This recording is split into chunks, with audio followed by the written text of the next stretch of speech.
What's up, everybody? This is Talkative Carl, back again for another movie spoiler review in the theme of February.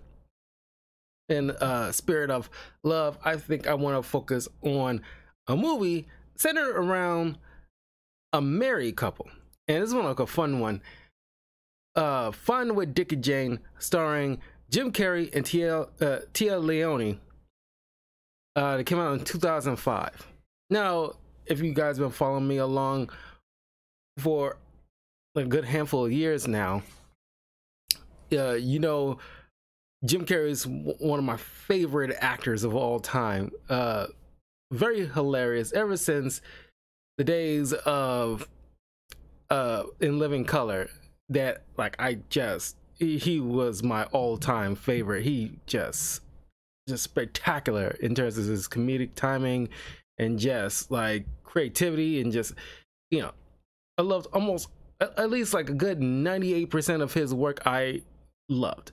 There's a few outliers that I never really cared for, but all in all, he's pretty good. One of my first movie reviews that I did on the channel was his movie Bruce Almighty.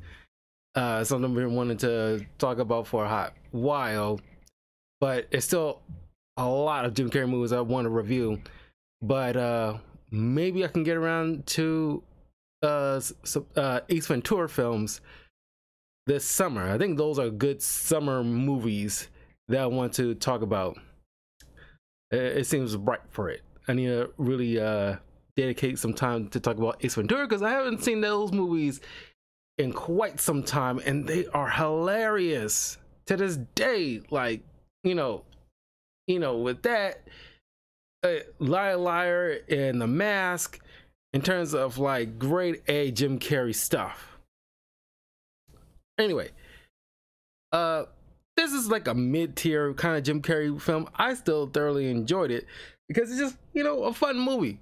But reason I put this in my February box of theme months is because I love the relationship dynamic between Dick Harper and what's his wife's name?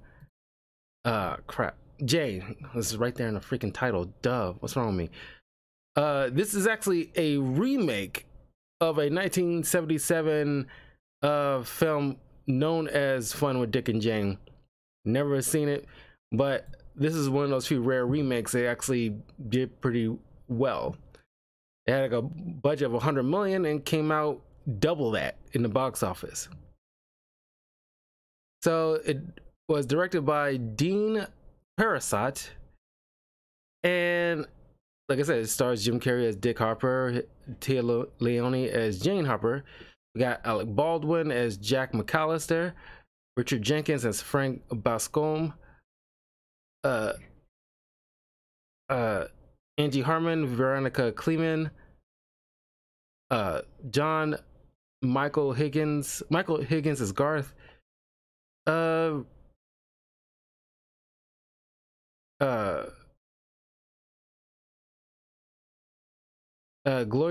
Garulia, sorry I butchered that, as Blanca, the maid, or the maid, the nanny. Well, I guess like maid slash nanny. And they got they don't have the little boy, their son, credited. Kind of weird.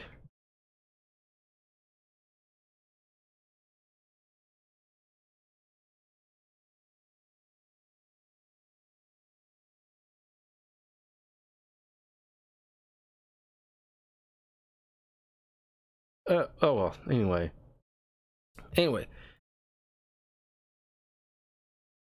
the movie is set in the year 2000. I always thought it was like set in like present day of 2005, but you know,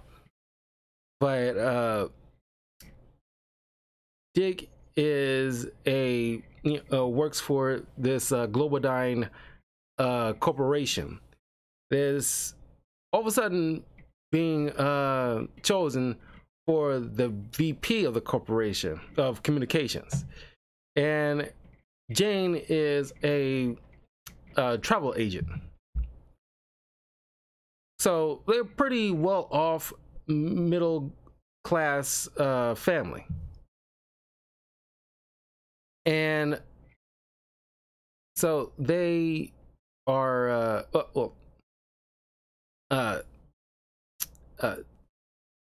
Dick is called to meet up with well, he thinks he's gonna meet with McAllister, but he ends up meeting with Frank. But it was a hilarious thing. It was in the trailer, and like I laughed my butt off.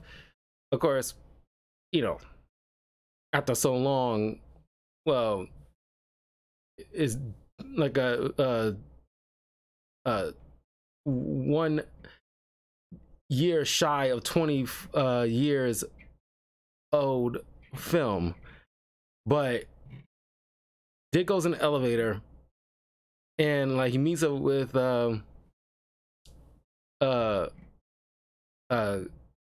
coworker of his, and they know that one dude, you know, retired. So now the position is open, and like he's playing coy about it. It's like, oh, did you hear that dude you know, retired? And yeah, man, was he retired or he passed away or something like that? It was sudden. So now it's like, you know, Dick is playing coy, and then while he's going to the top floor, his buddy is like getting off on like the 40th floor, and it's like, aren't you getting off? Not this time. And it's like, at least a couple times, it's like he off screen. It's like, shit. But then like while he's alone in the elevator, you hear like, it took me a minute until he starts singing, because it's only like the rhythm. There's no words to it, but you see like Dick just singing along to "I Believe I Can Fly" by R. Kelly. Like I said, we ain't know any better, you know, despite what Boondocks said or Dave Chappelle say about, like, you know, R. Kelly. But he's in the elevator singing "I Believe I Can Fly," and like he just getting super into it because he's like super happy. He's like getting like high paying gig, all his work that he's building up towards to get this, you know, high profile position. And so he just like in it, like, I believe I could touch the sky. I think about it every night and day. And it's like, Jim Carrey just like so animated in terms of an actor. It's just hilarious. It's hard pressed to not to laugh at what he does just on random.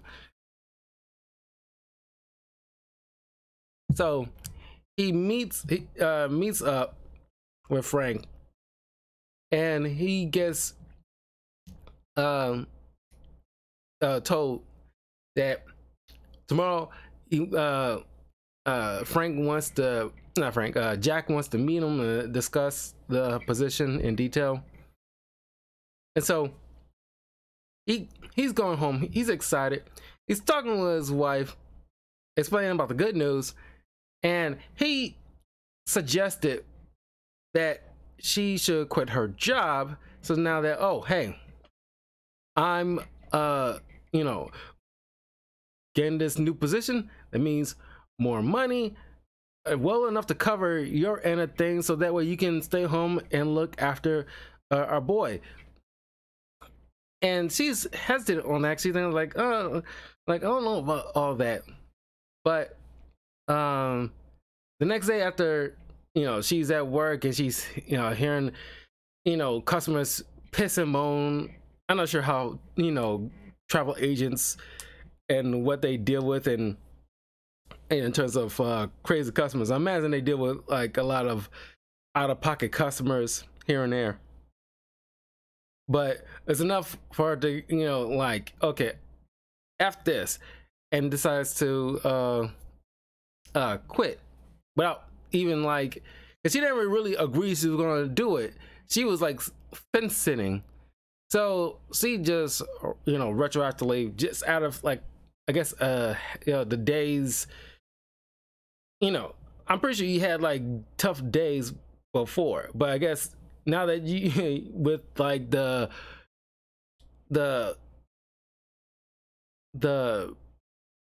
in the ideal like possibility of like, okay, I don't have to work no more, it's getting more enticing. That's the word I was looking for. It's a little more enticing now. And so everything seems, you know, the daily routine doesn't seem more it's like you can't stomach it anymore. It's like, why would I need to now? So she goes, instead of, you know, calling her husband, is like, you know what, I am gonna quit. I'm gonna go talk to them in a little bit. I'm just letting you know, kind of thing. She could have done it, but she just chose to just do it, whatever. But when Dick meets up with Jack and Frank at Frank's little compound, he's told what he needs to do. So go to this interview to speak on these index cards, you know, and say certain things and blah blah blah blah. So caught completely by surprise, and the interviewer is explaining to him about Global Diamond stock just plummeting, going into bankruptcy, and all this other stuff. He's caught completely off guard. The whole company is tanking, and it's like, I can't imagine somebody would put another person through that on purpose, and just pull the wool over a person's eyes in that fashion, because he was scapegoated pretty much. So now, not only Dick has turned into a pariah, he's coming to work and everybody's losing their freaking mind. This whole company, everybody but Jack, has lost everything. All their salaries, even their pensions, have gone into the crapper, because essentially McAllister is pretty much like what was it exactly?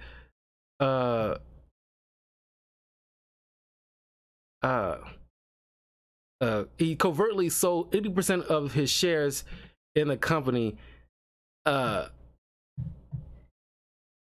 the company is accused of perverting the American, quote unquote, perverting the American dream by presidential candidate Ralph Nader, who has like a big cameo appearance in this. The stocks dropped to zero. The firm declared bankruptcy, and everybody, including Dick, lost their jobs and pensions. Even like the CEO, even the CFO, Frank, who knew this was going to happen, but Jack, gave him $10 million hush money to keep his mouth shut about the situation. But he was drinking, and he felt like obviously horrible about this, because what Jack did was super illegal, but he managed to get away with it.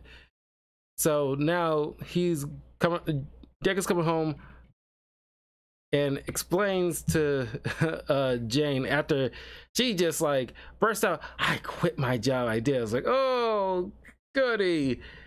And so he explains to her, like, I'm glad he didn't let it drag on, because most movies like to drag on the secret to cause unneeded tension between the couple, because there's already tension as it is with the whole job market thing. And of course, during the time of this movie coming out, America was going through like a recession after the whole 9/11 situation and going to like a war and everything like that.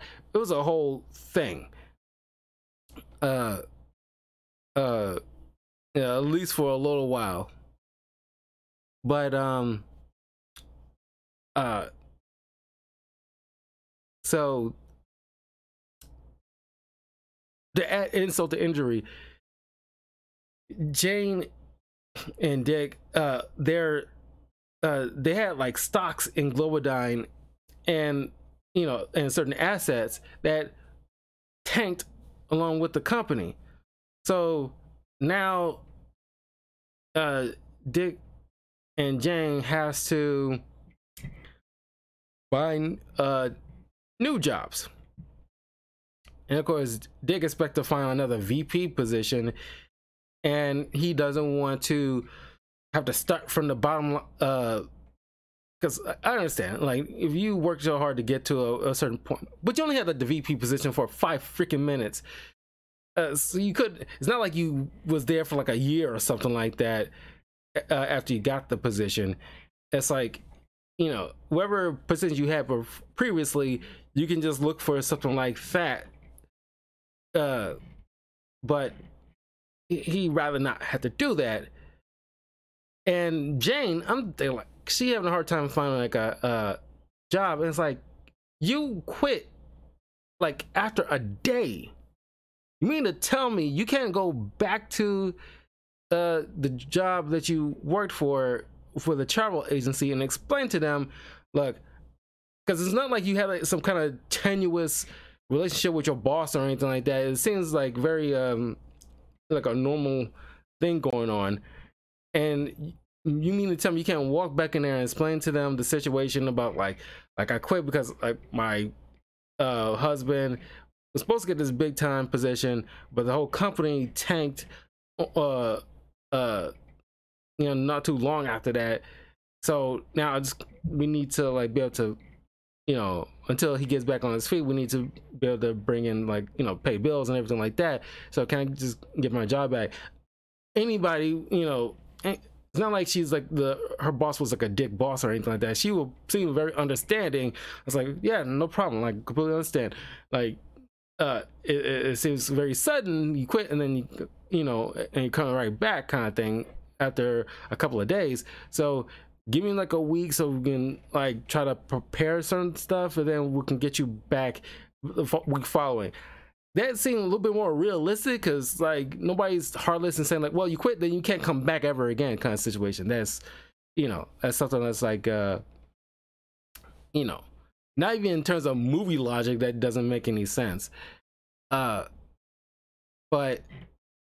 I applaud Jane here, because this is like a mark of a good couple here, and that's why I put it on the list for February of romantic movie month, because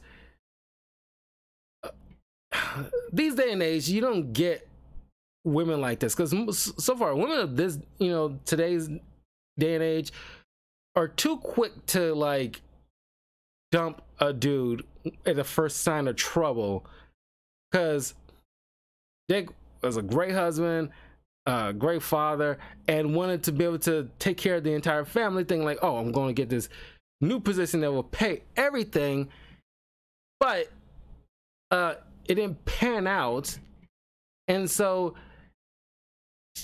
unlike most girls today, will just cut and run after 6 months or a year, which they darn near was like a year when they get into these dire straits trying to find jobs. But she stuck it through with him through thick and thin. That is a mark of a great relationship. Like, dude, Richard like really took those vows very seriously. Like, you talking about ride or die, that's like a perfect example of a ride or die woman, where it's like, no, this is my husband, I love this man, and like he went all out for us, so I'm not going to sit there and leave this dude. We're going to figure this thing out together through richer for poor, sickness and health. Matter of fact, throughout this whole montage of catastrophe shows like little richer for poor kind of situation. Through sickness and health, he gets like decked in the face, because after he tried, their nanny, after he tried to get a job at like a retail store, and she tried to get a job at like a fitness place to teach a class.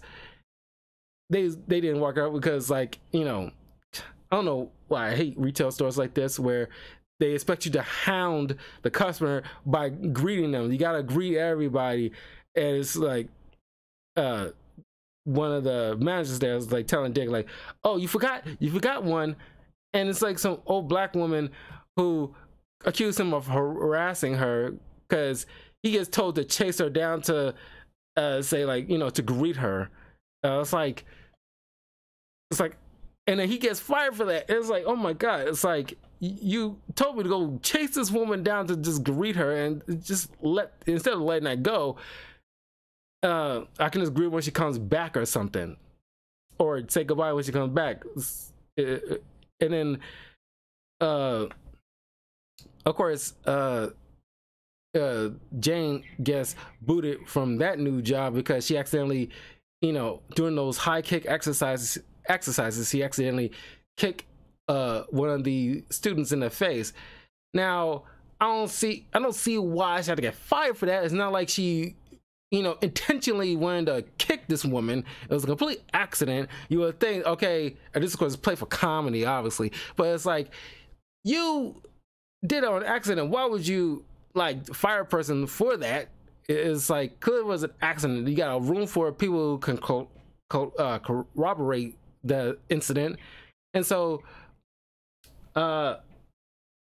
you can like reasonably make like, you know, switch out the, you know, not switch out the room, but like, you know, fix the room where the teacher isn't so freaking close. Matter of fact, I think that's I've never been to like no exercise spin class bullcrap, but the way it should be set up, whereas the fact that there's like a big gap between the teacher and the students, so when the teacher is trying to do a move, there's no accidental kicking involved because a student is too close. Like I said, it's played for comedy.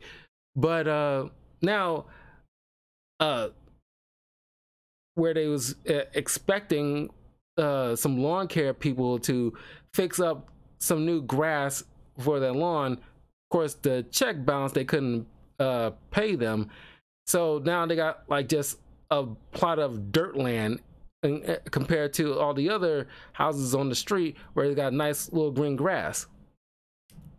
So the nanny offers her assistance, where it's like I got a cousin who can get you like some work. It's not much, but it's something.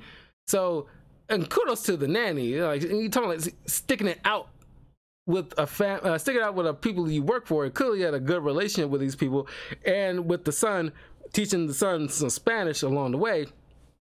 It's like, you know, and then kudos to the family. It's today's day and age, you would have like, you know, some corny thing with Dick or Jane, you know, making some kind of offhanded, you know,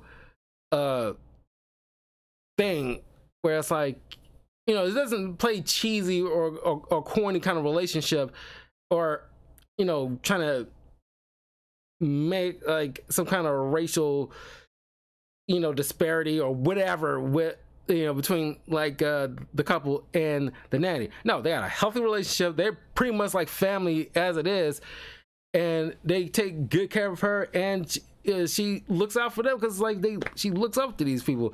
And it's like, you know, while we're trying to go through this stuff and you're still sticking with us, we can't pay you, but we will gladly give you our, like, you know, whatever appliance that we have here anyway, as in terms of collateral, because like, you know, because you could just easily leave and leave us high and dry with worrying about our son on a day-to-day thing, because obviously, you know, the kid is not, you know, I don't know if the kid's still going to school, because I don't know if you can still even pay for public education at this point. But showing like people really sticking it out, is like, okay, that is dope. That is a real dope, inspirational kind of thing. So Dick goes to work with a bunch of Hispanic dudes, you know, that's waiting by Home Depot. There's, you know, certain customers hire certain workers to do certain odd jobs, and of course one dude just needed like a painter, and it's like, you need only one painter? Like, how small is your house? They only requires one person. And it's like, you say like, you know, I need like a few people.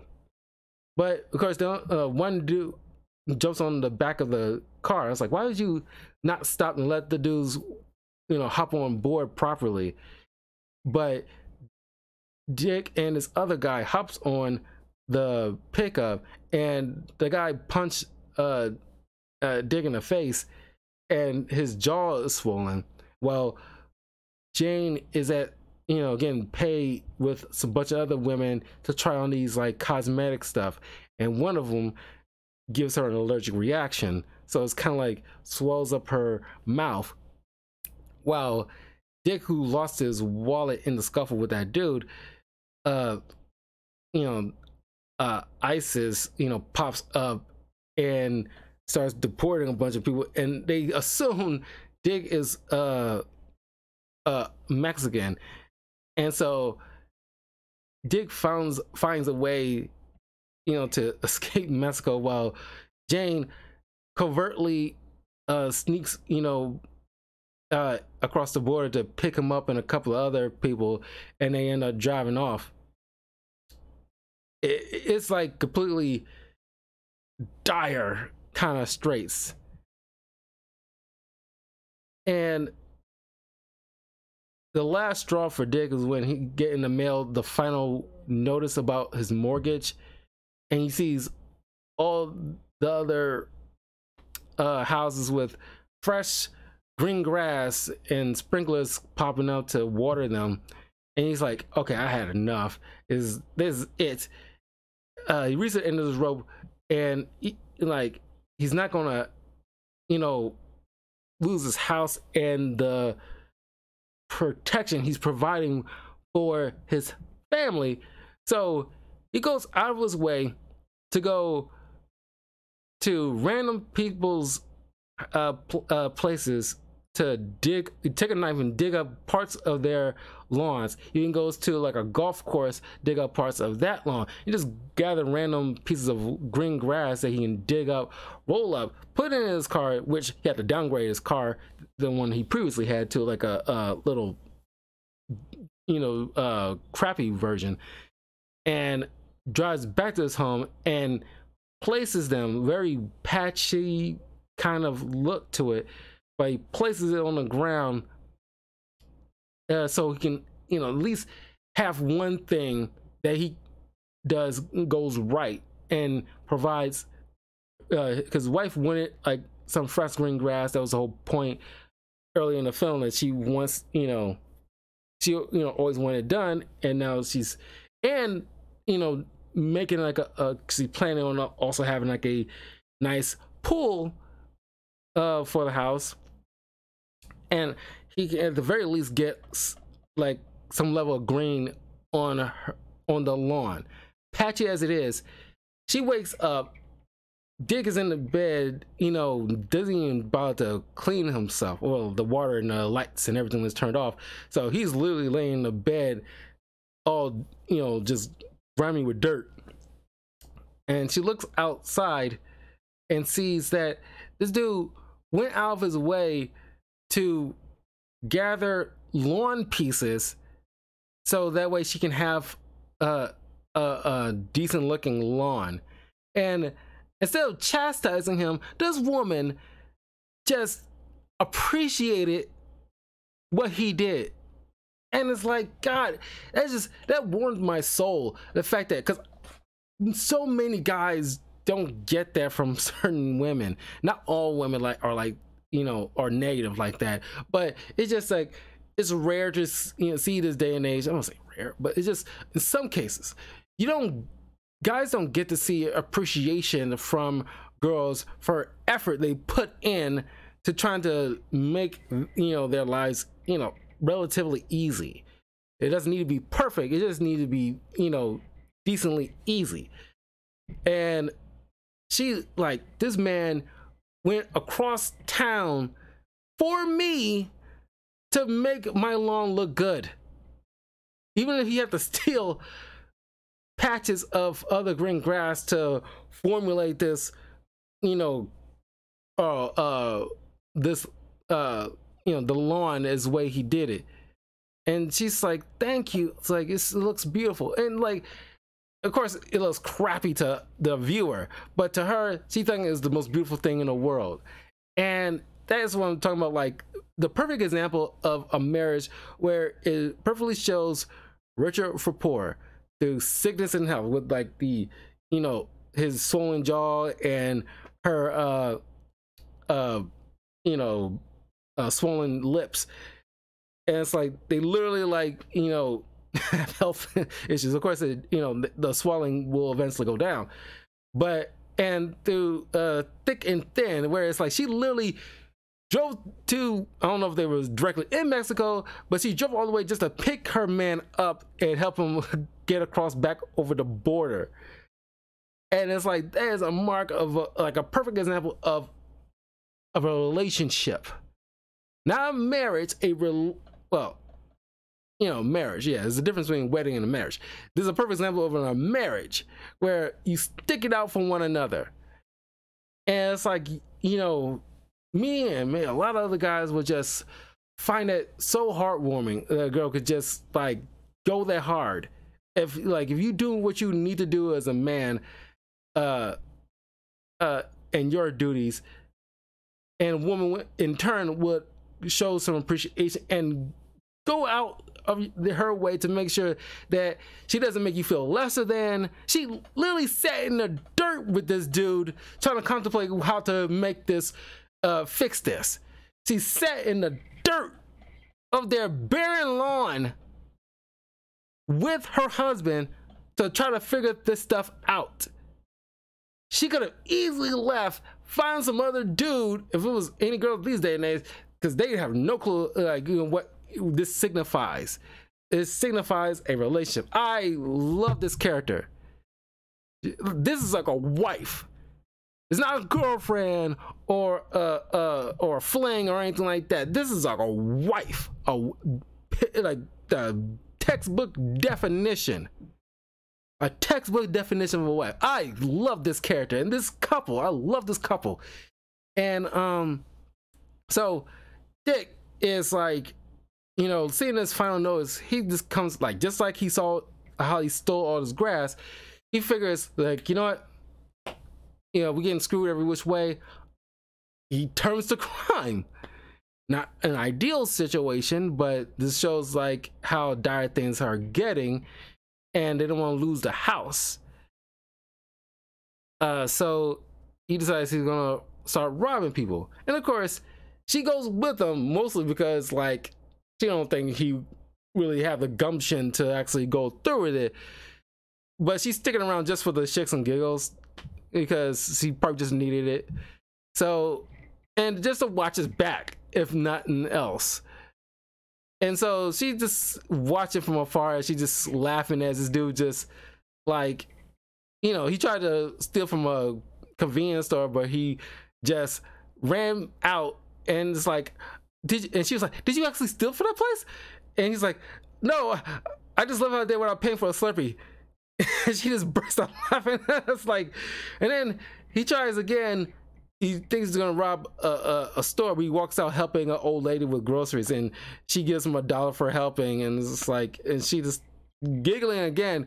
So she just kind of like just teases him, because a good relationship, you know, you gotta be able to have thick skin, be able to tease one another.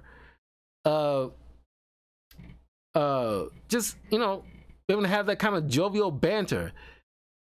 And so he walks into this kind of like tie-dye, you know, neon, I don't know what the heck that store was. It's very what you call it, I don't know what the heck they were saying. Look like what do you call this, like you know, Forever 21 type of thing, but with neon lights.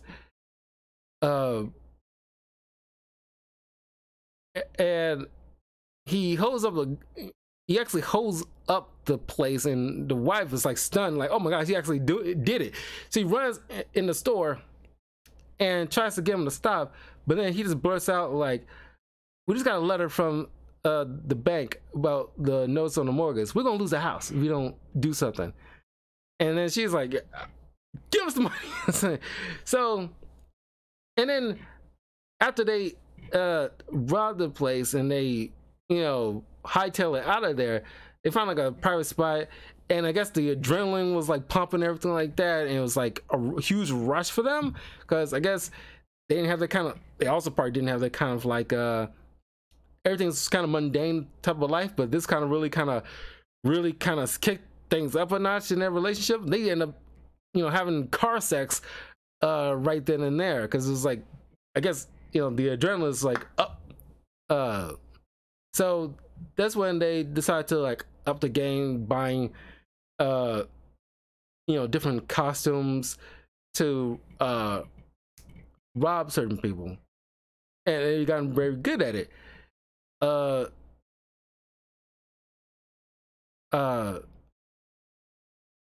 And the more they rob, the more stuff they end up getting back, like the TV that they have to sell off. They had to sell for quite a few things just to be able to keep up with certain payments. But they get the lights turned back on, get some food in the house. This family actually used sprinkler systems to clean themselves, but like I said, through thick and thin, they stuck it out. It was like one hell of a relationship, but they managed to little by little get some stuff back. And then there was a guy who at one point Dick thought, oh, I would get like this cool job that everybody's gonna want. Like literally tons of people are vying for that, a new corporate job, and it's like a block long line inside this office practically. And some dude pointed out Dick from the line. It's like, Dick Harper, you don't have to wait in this line. Come on, let's speak. And then just to clown this poor man because he got embarrassed on live TV because he was used as a scapegoat. And so now they making fun of him. So in retribution, Dick and Jane are dressed up in like cat burglar outfits, and the faces covered and like voices modulated. While they're laughing about how funny their voices are, they stealing his crap while he's tied up. And like there's like a thing with like the dog collar where to prevent their dog from like over barking, I guess, and it kind of was supposed to like train him to like tone it down, and they realized how effed up it was, so they still kept it and used it on the guy's throat, and as he tried to holler for help, the thing zaps him, and so it's really funny. So now when they go into their now they got their pool they were looking for, everything's on and up now. So now they thinking like, oh, we're gonna do this one last job, try to rob this bank. So as they're attempting to try to do it, because they was doing it very smoothly, but that's when Garth, and who's a ex Globodyne employee that Dick knows, him and his wife clumsily tries to rob the bank, but it was so amateurish, is darn near insulting to any thief in the world, where they the cops easily gets called. Jane's worried, thinking like, oh, her husband got busted, but during the confusion he walked his butt out, while the other couple getting arrested immediately. So when they're home and watching TV and see on the news that so many ex-Globodyne employees are getting busted for a series of crimes they try to commit themselves just to help make payments. Like some old woman who's running a pot farm, and another old man running a chicken fighting ring.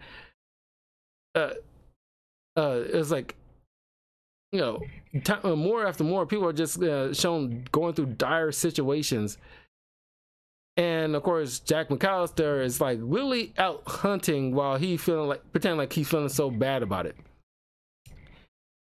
And then also shown on the news that don't know why the news reports posting this before he gets notified by police, or with somebody with a warrant or something, or like crap, one of those, I forgot what those people call when they hand you like a process server. I don't know why like a process server wasn't, you know, ahead of the game, and he has to figure out this. Dick gets finds out from the news that he's about to be indicted, and it's like, when like, you know, a process server or somebody official present this to Dick before any news reporter figured this stuff out beforehand. They should like probably figure this out after like he gets the thing. But you know, now he's freaking out. He's going to like a millionaire's bar to drink his sorrows because he's about to be indicted. After everything he's been through, this is like, you know, the biggest like bomb that's dropped on his lap. That's when he sees, well, his wife shows up trying to collect him. He sees Frank, and he questions Frank about this whole situation, and he explains to him Jack's you know, why Jack did what he did, and he used Dick as a scapegoat. And so they come up with a plan to, because Jack puts all these funds into his one little source, and if once completed, then it's like a off the books account kind of situation. And once there's no way anybody can be able to touch it. So what they need to do is intercept that, and you know, trick, you know, Jack into signing it away, thinking it's going to his own private account. But what he'll be doing is transferring to a different account that Frank will set up, that only him, Dick, and Jane will be able to access. So they lost the file they was going to use, so now they have to go inside in order to print out a new one for Jack to, you know, unknowingly sign. So while Jane is distracting Jack because he never met her, Frank is distracting a woman, like a secretary, outside while Dick is, you know, trying to print out the stuff.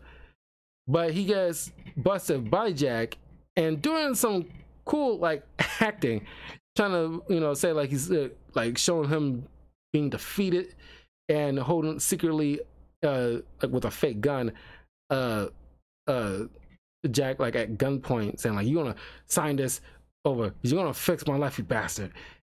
And Jack, out of self-pity, is like, you know, I know you're not gonna really do this, but you know, just out of like whatever pity, I will sign you a nice little healthy little check, so that way you can, you know, just get out of my sight. And so it was all a ruse just to get his signature, so his wife, a former art major, can forge it. So the next day, Jack is coming out of his home being hounded by reporters, and Dick presents him with some cue cards, and he reading it off, stating that with all his $400 million that he, you know, essentially stole, he's diverting it to pay off everybody's pensions. You know, so every former Global Diner employee is getting their money invested back to him, leaving Jack with a little over $2,000 in his account. And this avoids Dick getting indicted. And so now Dick and Jane is driving off in the sunset, learning Spanish from their son. And one of Dick's co-workers mentions like, "Hey, you know, getting involved with this other like company. It's called Enron." And the movie ends with that. It's like, even as a kid, I'm thinking like, isn't Enron that horrible company that got, you know, bankrupt so long ago in the 80s or something? Even I knew that as a kid. It was like, God, because watching so many movies, they always make some reference to Enron and how bad it was back in the day before I was even born. So that's why I knew, like, isn't Enron like a bad company or something? But that's where the movie ends. It's like an average good film. Look, it's just fun. Just watch Tia Leone and Jim Carrey, crazy antics. Is a fun movie. But I put it on the list more so because the relationship between the two characters and how, like, the dynamic is just like a perfect example of like an ideal marriage relationship, that neither one is back in that relationship when things get hard. They stick it out, and the man's doing everything he can to make sure like his wife and son are good, and she backs him up and stick it out to figure out some stuff, so that way because the quickest way to defeat a man is a lack of support from the woman. And it gives a man strength to know that he can conquer the world if his woman's backing him up, because like it gives him the courage and inspiration to, like, I can freaking do this kind of thing. And that just goes into a cycle, in my opinion, where it's like he can do this, it benefits her, and she support him, that benefits him to keep going. And it's like round and round and round. And it's like that I can't praise that kind of relationship. In like a movie relationship, that's one of the best, in my opinion. But that was fun with Dick and Jane. Very hilarious.